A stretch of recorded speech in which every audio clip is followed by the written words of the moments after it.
welcome to Pleasure Principles, the podcast where we dive deep into the art and science of living your most vibrant, fulfilled, and authentic life. I'm your host Avik, and today we are embarking on a journey that as fascinating as it is transformative.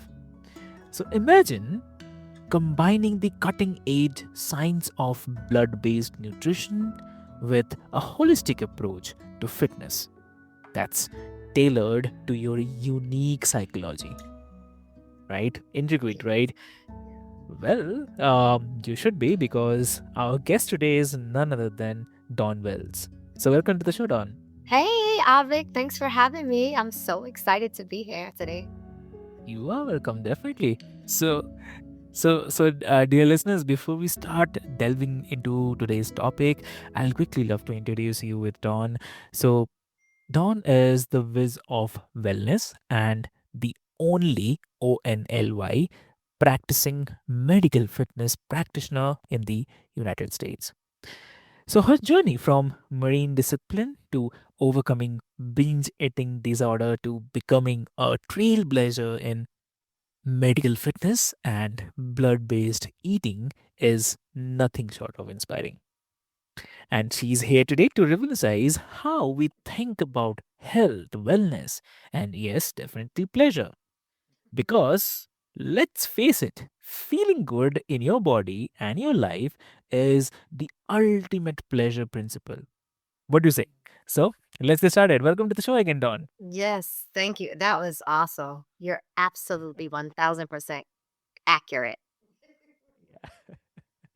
Yeah. So, I mean, you have definitely pioneered the concept of medical fitness, which is combined with blood based eating. So, Yes. I mean, if for the listeners who are not much aware about it, what is blood based nutrition and how does it differ from the popular diet trends? Right. The great question. So, blood based nutrition is basically understanding what your blood type is Mm, and then applying foods to your diet that are aligned with your blood. And I'll put it in really basic your blood type and I'll put it in a really simple format. While there's years and years of study done by Dr. Peter Diadamo, mm, he actually is the founder of the Eat Right for Your Blood Type um, uh, food regimen. His research and his father's before him's research has shown that based upon your blood type, certain things transpire in your body that cause that can either be helpful to you with your food or harmful to you because of something yeah. called agglutination in your blood. And it Mm, also deals with the lectins, which is an agent in food that causes your blood to clump. So that's just a layman's terms. And so mm, it's not to say that we all don't need all of the macronutrients, which are protein, carbs, fats, and calories as a whole. We all need those. But what we've come to learn in this and with science is that certain foods, depending on your blood type, will create more inflammation, more clumping than is necessary, which leads to chronic conditions like diabetes, cancer, things like that. And so it's not actually related to like a paleist or or doing keto or something like that. It's actually, you can do that stuff, but eating according to your blood type is really using your food more like medicine yeah. to help you heal, Avik. And that's the basic concept. And how I like to, my Dawnism 101 in describing blood based eating is if you think about a fish, right? Mhm. There's freshwater fish and there's saltwater fish, right? Mm, They both need bodies of water to survive. Would you say that's true? exactly. Okay, so now, but if you put them in each other's habitats, right? Mm, mm, They won't thrive. In fact, they'll end up dying, right? It'll create sickness. They just cannot survive in each other's habitats. So when you and that's just a common sense thought process. So if you take out, right, that fish and you put in the human blood, all right. mm, And you think about a type A blood as opposed to like a type B blood or a type O blood, which are polar mm, opposites. while they can you can eat each other's foods, right? But if you think about what it's doing to your body, so if I'm a A and I should be doing a plant-based diet, right? Yeah. And I'm an O and a O and I should be doing a meat-based protein. I'm sorry, I meant to say protein, not diet. Mm. If I switch that and I give the a diet that is meats, proteins that are better for the O, it's not while it'll survive, it's not going to thrive. All right, because it causes too much. The meat for the type O is causing to has too much lectins, which is going to cause too much agglutination, which is going to lead to the chronic conditions. And not Mm. and in your context, that the pleasure of living is just going to be diminished, right? Yeah. So it's just and that's just a Dawnism 101, but it's common sense. Yes, they both need bodies of water. The fish need bodies of water to live, but Mm. they thrive better in their own habitats. We all need protein, right? For and I'm just using that as one of the examples. But where we get it is really going to be prevalent to your blood type. Does that make sense? Exactly. Definitely. Yeah. And okay. And also one more thing is like Yes. when someone hears this blood-based eating, they might think like, oh, it's restrictive or maybe clinical something. So how do you help clients see the freedom and empowerment in it? Absolutely. It doesn't say so it's like with any wellness regimen. If you subscribe to it 80 to 85% of the time, you you'll do well. 15 to 20%, okay, if I'm an O, I'm just using that as an example. I might do bet I might have Mm. plant-based proteins, or if I'm an A, I might 15% of the time I might do meats that are not best for me, and I'll be okay. So what I'm saying is while the restriction is not to say the restriction is for health purposes, right? And Mm. you have some flexibility 15 to 20% of the time. So it's did that answer your question? Or Exactly. did I answer your question with Yep. what you were asking me?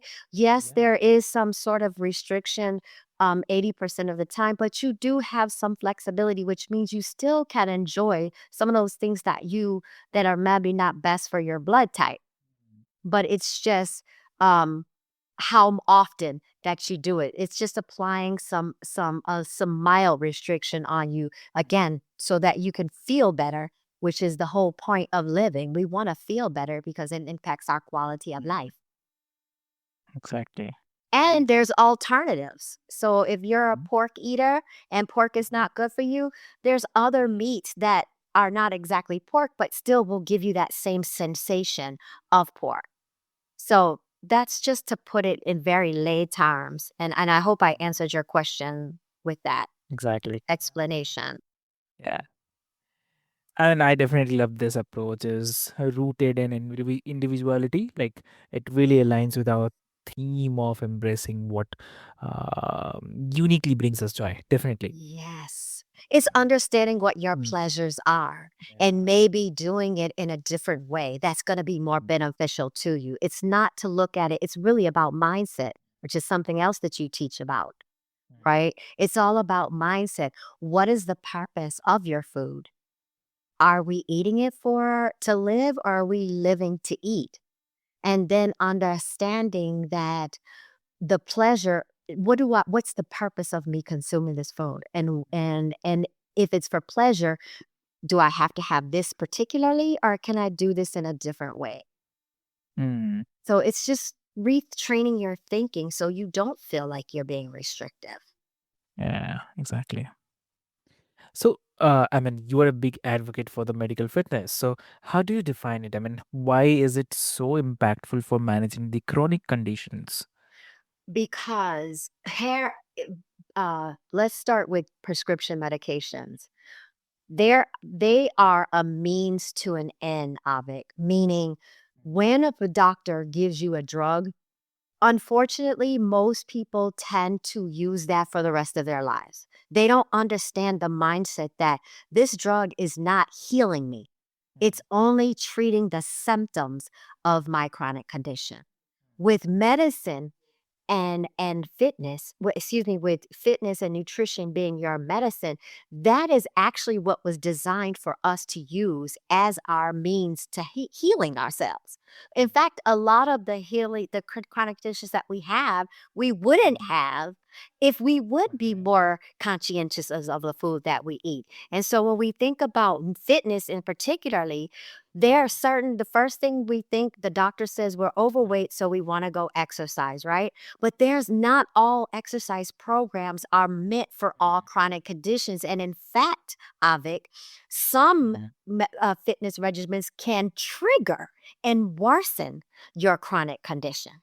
So we have to understand first and understand the root cause of our chronic condition, number one. And then number two, once we understand that, figure out utilizing the food and nutrition, how we, I mean, excuse me, the fitness and nutrition, how do we use that to heal our bodies, to heal the root cause and get off of the medication or not get on it in the first place? Exactly. Does that Exactly. make sense to you? Exactly. Yeah. Yeah. And so I'm so passionate about it. I don't mean to go on forever, but that's the thinking behind that. We want to change and understand that if we do have cancer or diabetes or high blood pressure, understand what fitness programs are best for our blood type. And then as a medical fitness practitioner, that's what I Mm, do. Yes. true. Definitely. Definitely.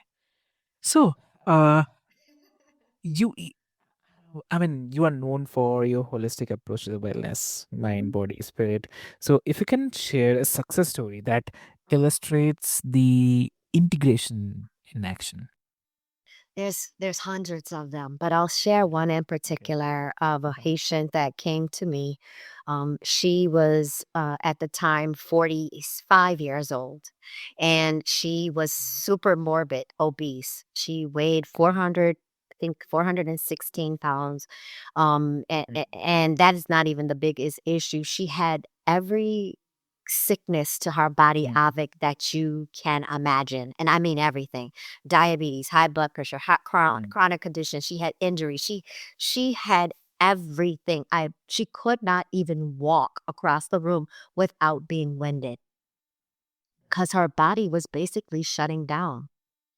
And she wanted to have weight loss surgery, but in order to do that, which I'm not against for some mm, people, she wanted to have weight loss surgery, but she was too sick, and and the physician was requiring for her to lose weight, but not just weight. She had to get her fat down, which is really what the yeah. problem was: the fat in her body.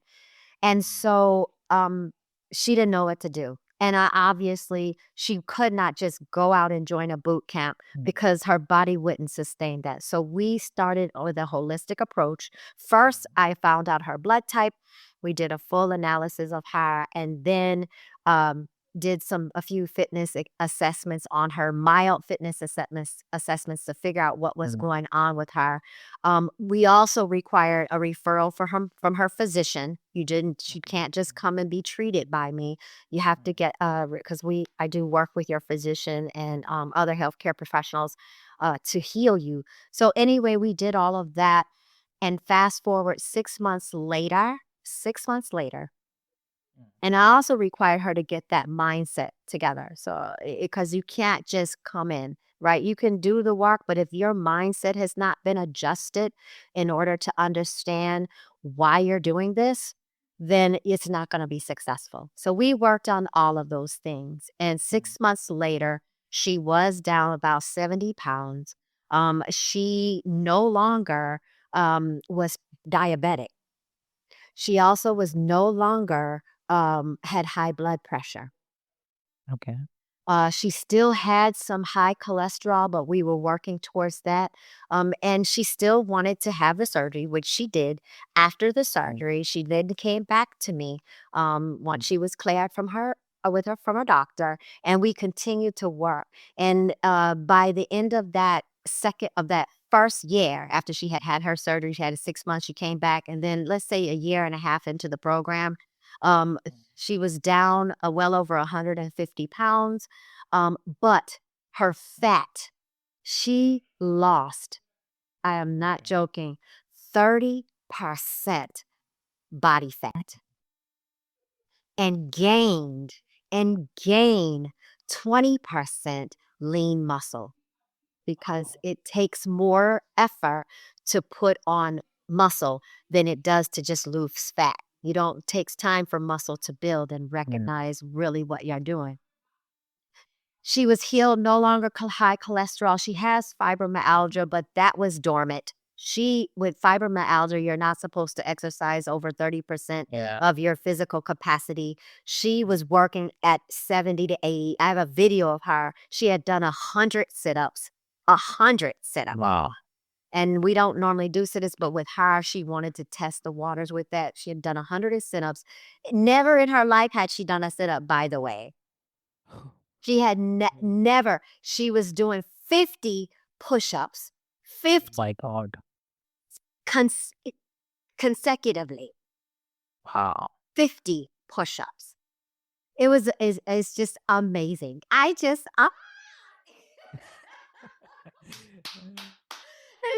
I have a video of her yelling out. There's a movie called Amistad. She's like yelling out, "Dawn, give us free," because she had been working so hard. But it was really funny. But I mean, and she sent me a photo of her in the bathtub once, and she was Mm. covered with a towel.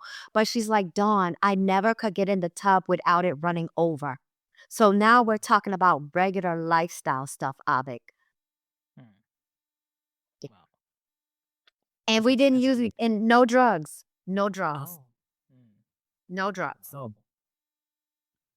So, like, uh, you often speak about resilience and neuroplasticity. So, how do these concepts play in creating lasting health transformations? Um, you said lasting, say it one more time? He- Health transformations. Oh, yes. Ask one more time, ask me the full Mm. question.